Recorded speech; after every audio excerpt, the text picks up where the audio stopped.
लेकिन जैसे जैसे आप आखिर में जाते हैं तो दोनों वेबसाइट्स के ऊपर सिंबल जो है वो फ़र्क होने लगता है, नाम भी फ़र्क, सिंबल भी फ़र्क। दैट मीन्स कि लोगों को कंफ्यूज करने के लिए ये सब किया जा रहा है।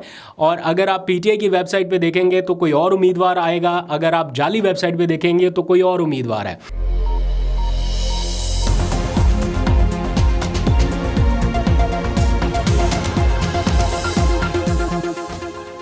बिस्मिल्लाहिर्रहमानिर्रहीम, अस्सलाम वालेकुम। पाकिस्तान और दुनिया भर में देखने और सुनने वालों को अब्दुल कादिर का सलाम। तो क्या लगता है पाकिस्तानियों, बिना वीपीएन के काम चल जाएगा या फिर वीपीएन डाउनलोड करके रखना पड़ेगा? क्योंकि पाकिस्तानी वक्त के मुताबिक रात 9 बजे के करीब मुमकिन तौर पर इंटरनेट में तकनीकी खराबी आने का कभी इम्कान है, क्योंकि पीटीआई की social media team TikTok live जलसा करने वाली है। तो ये अपनी नौयत का पहला जलसा होगा। इसके बाद व्लॉग करूंगा जो थोड़े से एनालिटिक्स इकट्ठे करके कि क्या हुआ इस जलसे में और कैसा रहा, इसके बारे में बाद में बात करेंगे। लेकिन at the moment social media team बहुत ज़बरदस्त काम कर रही है, ख़ासतौर पर पीटीआई की सोशल मीडिया टीम, जिसकी बदौलत इमरान खान उन तमाम सियासी जमातों से या उनके सरबराहान से बहुत ज़्यादा आगे हैं जो ग्राउंड के ऊपर बाहर निकल के जलसे कर रहे हैं या अपने कैंपेन कर रहे हैं। इमेजिन करें, एक पार्टी जिसका लीडर जेल में है, जिसकी पार्टी के लोग बाहर नहीं निकल पा रहे, बट स्टिल वो इतनी ज़बरदस्त कैंपेन कर रहे हैं सोशल मीडिया के ज़रिए कि आधी आवाम जो है सोशल मीडिया की वो टिकटॉक के ऊपर बैठी इंतज़ार कर रही है कि जनाब यहाँ से कुछ मिलेगा।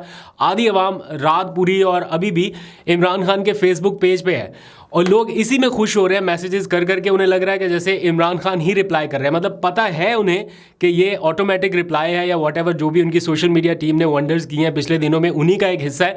बट स्टिल लोगों का इमरान खान के लिए प्यार आप देखिए कि उनके पेज के ऊपर मैसेजेस करके वो जो रिप्लाई आ रहा है उसको वो सोशल मीडिया के ऊपर फैला रहे हैं कि हमारी इमरान खान से बात हुई। और मैंने देखा कि कुछ लोगों ने बताया कि उन्होंने अपनी ज़िंदगी में पहली बार फेसबुक पेज बनाया है ताकि इमरान खान का मैसेज उन तक आ सके या वो मैसेज रिसीव कर सके और शायद अपने पास रख सकेंगे। एक टाइम पे इमरान खान के फेसबुक पेज से उनके पास मैसेज आया था। आई डोंट नो कि इमरान खान साहब ने कभी अपना फेसबुक पेज इस तरह से देखा होगा।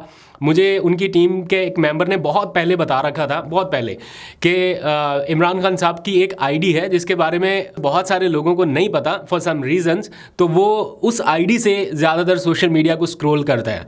तो खैर ये सारा एपिसोड है। तो पीटीआई की सोशल मीडिया टीम जो है वो इतनी आगे जा चुकी है या इतनी आगे की मनसूबाबंदी कर ली कि अगर ये हालात इस वक्त जो है ये ना होते तो शायद इन इक़दामात की ज़रूरत 2029 के इंतखाबात में भी ना पड़ती। यानी उस लेवल तक की जो तैयारी है वो कर रखी है और इसका जो आप देखिएगा फ़ायदा पीटीआई को आने वाले वक्त में होगा। लेकिन बाकी सारी जमातें जो हैं वो इसी कोशिश में रहेंगी कि ये हम इस पैमाने को कैसे क्रॉस करें या इस तक कैसे पहुँचें, उनके लिए मुश्किल होगा।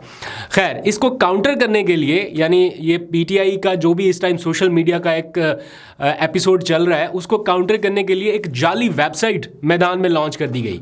बड़ी दिलचस्प सिचुएशन है। पीटीआई ने एक वार्निंग अपने कारकुनान के नाम जारी की है कि भाई एहतियात करें, और दूसरी वार्निंग उन्होंने इलेक्शन लड़ने वाले जो उम्मीदवार हैं उनको भी जारी कर दी है कि आप बाज आ जाएं वरना आपके खिलाफ ये एक्शन हो सकता है। एक नोटिफिकेशन जारी कर दिया गया है, कुछ ही देर में आपके सामने वो नोटिफिकेशन भी रखता हूं। इसके साथ साथ इमरान खान के एक केस का आज फैसला महफूज हुआ है। क्या केस था और फैसला कब सुनाया जाएगा वो भी तफसील आपके सामने रखनी है। लेकिन ओवरऑल इस वक्त जो कंडीशन है उसके ऊपर थोड़ी सी बात करते हैं। इस वक्त फ़िज़ा में या सियासी फ़िज़ा में एक पैनिक है।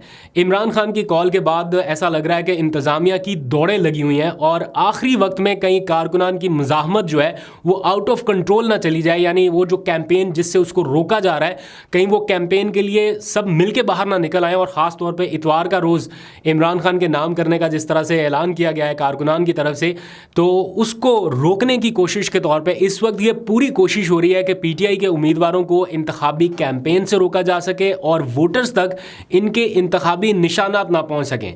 लेकिन दूसरी तरफ इसके तोड़, जैसे मैंने बताया कि सोशल मीडिया की टीम निकाल रही है और सिर्फ 5 घंटे के अंदर अंदर, ये मैं कोई मजाक नहीं कर रहा, सिर्फ 5 घंटे के अंदर अंदर ये पूरा प्रोसेस हुआ और सोशल मीडिया पर इमरान खान के पेज की धूम है। यानी उनकी जो सोशल मीडिया टीम थी उन्होंने ये चैलेंज एक्सेप्ट किया और ऐसे ऐसे तरीके लॉन्च किए जो शायद किसी और पार्टी के वहमो गुमान में भी नहीं थे। जिब्रान बाहर बैठे हुए जो काम कर रहे हैं, मेरा ख्याल है कि पीटीआई को उनका शुक्रगुजार होना चाहिए कि किस तरह से वो कोऑर्डिनेट कर रहे हैं, और उन्होंने पार्टी में या पार्टी की सोशल मीडिया टीम में एक जान डाल के रखी हुई है। ऐसे वक्त में जब पीटीआई की सोशल मीडिया टीम के दिमाग हर चैलेंज को कबूल कर रहे हैं, तो एक अजीब और दिलचस्प हरकत भी हुई है, यानी मार्केट में एक जाली वेबसाइट लॉन्च कर दी गई। मैंने इस वेबसाइट को खुद जाके चेक किया है। पीटीआई ने बहरहाल वार्निंग भी जारी कर दिया है। जो पीटीआई की ओरिजिनल वेबसाइट है वो है जिसमें कैंडिडेट्स के स्पेलिंग जो है वो आखिर में एस के साथ ख़त्म होते हैं, यानी pticandidates.com। लेकिन जो फेक बनाई गई है उसमें कैंडिडेट्स की बजाय एस का लफ्ज़ नहीं है, यानी candidate.com है, pticandidates.com। तो मैंने जाके खुद चेक किया है कि इसमें फ़र्क क्या है। तो जो स्टार्ट के कुछ सिंबल्स आते हैं वो तो सिमिलर हैं, लेकिन जैसे जैसे आप आखिर में जाते हैं तो दोनों वेबसाइट्स के ऊपर सिंबल जो है वो फ़र्क होने लगता है, नाम भी फ़र्क, सिंबल भी फ़र्क। दैट मीन्स कि लोगों को कन्फ्यूज़ करने के लिए ये सब किया जा रहा है। और अगर आप पीटीआई की वेबसाइट पर देखेंगे तो कोई और उम्मीदवार आएगा, अगर आप जाली वेबसाइट पर देखेंगे तो कोई और उम्मीदवार है। तो उसके लिए पीटीआई ने अलर्ट भी जारी कर दिया है। और खुशकिस्मती से जब आप गूगल के ऊपर लिखते भी हैं पीटीआई कैंडिडेट या इसको, तो वो जो पीटीआई की ओरिजिनल वेबसाइट है वही आपके ऊपर आ रही है, क्योंकि वो रैंक वेबसाइट है, यानी वो ओरिजिनल वेबसाइट होने की वजह से गूगल के ऊपर रैंक हो रही है और पहली तरजीह के तौर पे गूगल आपको वही दिखाता है, बिकॉज वो insaf.pk के साथ भी बैकअप के तौर पे लिंक है। लेकिन जो जाली वेबसाइट है वो भी कहीं ना कहीं लोग एक्सेस करेंगे या उन तक एक्सेस जो है वो फैलाई जाएगी ताकि लोग और वोटर्स कंफ्यूज हों। तो उससे बचने के लिए सिंपल तरीकाकार ये है कि आप पीटीआई के ऑफिशियल insaf.pk की वेबसाइट के ऊपर जाकर ही एक्सेस करें, तो वो ज़्यादा आसानी रहेगी आप लोगों के लिए। या फिर जो इमरान खान का पेज है उसके ऊपर मैसेज करके चेक कर ले, तो ये इंतबाह या मैसेज जो है वो पीटीआई की तरफ से ऑफिशियली भी जारी कर दिया गया है। वार्निंग से याद आया, एक और ताज़ा तरीन वार्निंग भी जारी की गई है, और ये वार्निंग है पीटीआई के उन कारकुनान के नाम जो इलेक्शन तो लड़ रहे हैं लेकिन उनको टिकट जारी नहीं किया गया, बगैर टिकट के वो इलेक्शन लड़ रहे हैं। तो उनके लिए एक जो इंतबाही लेटर आप कह लीजिए, वार्निंग लेटर कह लीजिए, वो जारी कर दिया गया है सेक्रेटरी जनरल उमर अयूब की तरफ से। और उस लेटर में ये कहा गया है कि जो उम्मीदवार पीटीआई से वाबस्ता है लेकिन उनके पास पीटीआई का टिकट नहीं है, स्टिल वो इलेक्शन लड़ रहे हैं, तो वो फौरी तौर पर इलेक्शन से दस्तबरदार होने का ऐलान करें। अगर वो नहीं करेंगे या इलेक्शन में बदस्तूर खड़े रहेंगे तो उनकी फौरी तौर पर पार्टी की बुनियादी रुकनियत जो है वो टर्मिनेट कर दी जाएगी, यानी मुअत्तल नहीं, बिल्कुल ख़त्म कर दी जाएगी, मनसूख कर दी जाएगी। और उन्होंने ये भी अपील किया है कि इस क्रूशल मौके पे या इस मुश्किल वक्त में आप पार्टी के वोट जो है वो ख़राब ना करें और फौरी तौर पर इलेक्शन से दस्तबरदारी का ऐलान करें।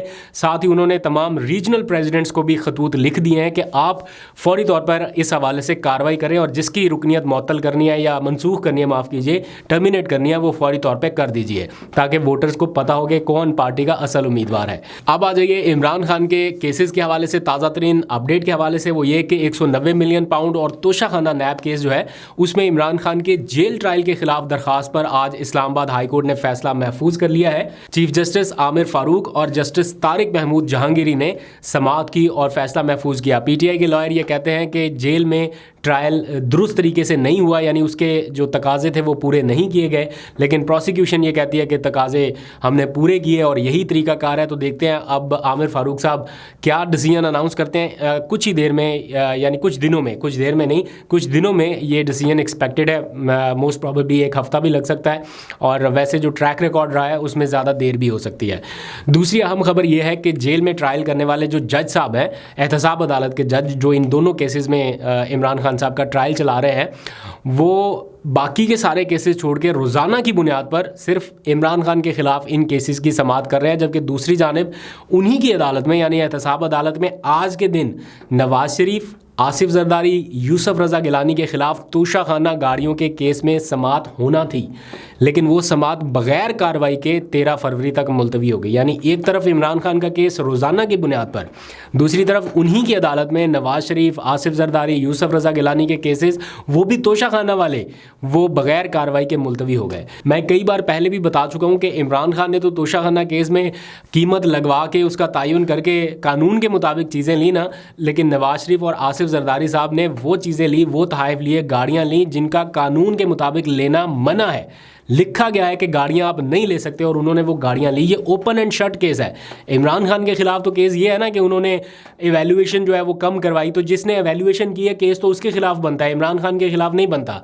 लेकिन यहाँ पर तो ओपन एंड शट केस है कि इन्होंने गाड़ियाँ ली हैं, वो चाहे कम कीमत में ली या ज़्यादा कीमत में ली, वो मैटर ही नहीं करता। जब कानून है कि ले ही नहीं सकते थे तब ली हैं, तो वो कार्रवाई आज नहीं हो सकी, वो मुलतवी हुई है। तो खैर ये सारी अपडेट है। आपको टिकटॉक जलसे के बाद अगर सिचुएशन अच्छी रही, इंटरनेट चला, तो आपको अपडेट करूँगा। अभी तक के लिए इतना ही। अपना बहुत सा ख्याल रखिए। अल्लाह हाफिज़।